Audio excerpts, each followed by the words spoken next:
Selamat datang di Detik Horor. Temukan cerita-cerita misteri dan kejadian horor yang menakutkan di sini. Jangan lewatkan setiap episode seru kami. Subscribe sekarang dan jangan lupa aktifkan lonceng notifikasi untuk update terbaru. Mari kita simak cerita misteri bersama. Desa Sukamaju adalah sebuah desa kecil yang terletak jauh dari keramaian kota. Desa ini terkenal dengan keindahan alamnya yang asri dan udaranya yang sejuk. Namun di balik keindahan itu, desa ini menyimpan sebuah rahasia kelam yang hanya diketahui oleh para penduduknya. Suatu hari, sekelompok mahasiswa dari sebuah universitas di Jawa Tengah tiba di desa Sukamaju untuk melaksanakan program kuliah kerja nyata KKN. Kelompok itu terdiri dari 5 orang: Anton, Lisa, Rina, Beni, dan Sarah. Mereka disambut hangat oleh kepala desa Pak Rahmat dan diberikan sebuah rumah tua di ujung desa sebagai tempat tinggal mereka selama KKN. Malam pertama di rumah itu mereka mendengar suara aneh seperti tangisan dari arah kebun belakang. Anton yang penasaran memutuskan untuk memeriksa. Namun setelah mencari-cari dia tidak menemukan apa-apa.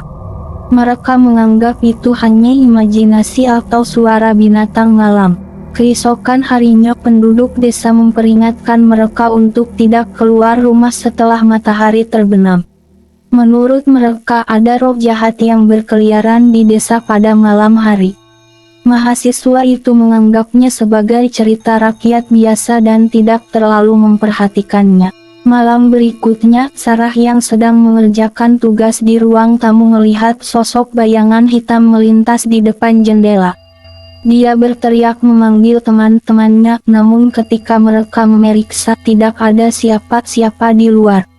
Mereka mulai merasa cemas tetapi berusaha tetap tenang. Seminggu kemudian kejadian aneh semakin sering terjadi. Beni yang sedang tidur merasa ada yang menarik selimutnya. Ketika dia bangun, dia melihat bayangan seorang wanita dengan rambut panjang berdiri di sudut kamar. Beni panik dan berteriak membangunkan semua temannya.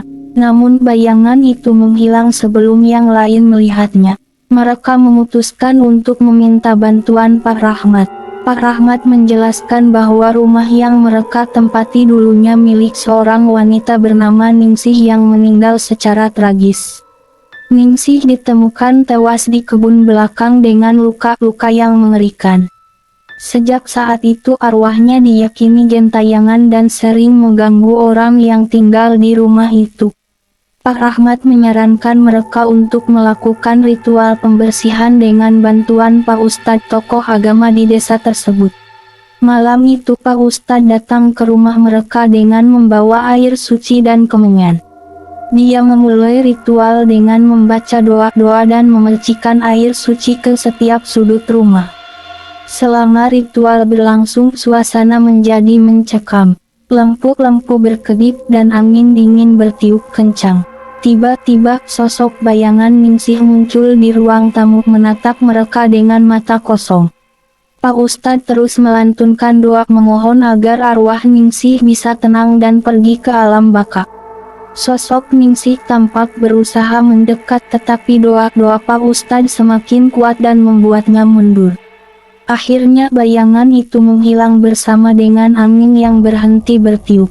Rumah kembali tenang dan suasana mencekam pun sirna. Setelah ritual tersebut tidak ada lagi kejadian aneh yang mengganggu mereka. Program KKN mereka berjalan lancar dan penuh makna. Mereka berhasil membantu penduduk desa dengan berbagai proyek pembangunan dan pendidikan. Ketika waktu KKN berakhir, Anton, Lisa, Rina, Beni, dan Sarah berpamitan dengan penduduk desa Sukamaju. Mereka merasa lega dan bersyukur karena telah berhasil melewati pengalaman menyeramkan tersebut. Namun kisah tentang arwah Ningsih akan selalu membekas di ingatan mereka sebagai pelajaran tentang menghormati dan memahami kepercayaan serta tradisi setempat.